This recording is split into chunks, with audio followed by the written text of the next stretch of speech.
I realized my mom was going to have to come live with me. I realized we needed a bigger house real quick.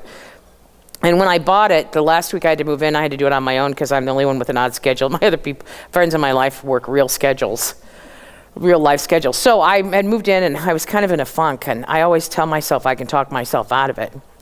So I said, Julie, you got all this unpacking to do, all this work to do, and you're alone. And so I thought, well, I'm going to run to Walmart real quick because it's close to where I live now and pick up some things I need, trash bags, whatever, to help me along. So I get a block and a half from my new home, and a police officer pulled me over to tell me I didn't understand what the speed limit was, which I thought was nice of him, but I just thought, are you kidding me? So, sometimes I can be witty or charming. I don't know if it showed up today, but I thought I will charm him out of this ticket, but instead I got a ticket and 4 warnings. So I knew I was out of the zone. Sometimes I was out. I shut up then. With the last one being insult to injury because I didn't have the right address on my driver's license, even though I just moved the day before.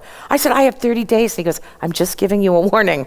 Yeah, you're making your bones. That's what you're doing. So anyway, I sat there and I could not leave until I turned my thinking around, I decided. So I thought, well, I gave money back to my community. That's a good thing. I've learned about the neighborhood now, and I helped my neighbors out because he was with me for about 20 minutes, and they could speed on to work.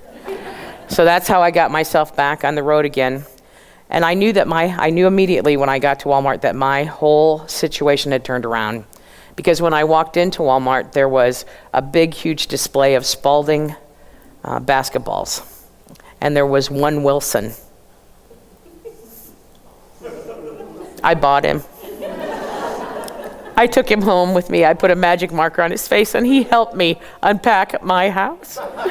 I said, Wilson, when we're done, we will play with the basketball hoop on the side. I'd never had one before. I was so excited. So at the end of the day, I took Wilson out, and I threw him up and tried to throw him up into the hoop several times, and I finally got him through. And then he stayed up there for 2 days because it had shrunk up, and I didn't know that.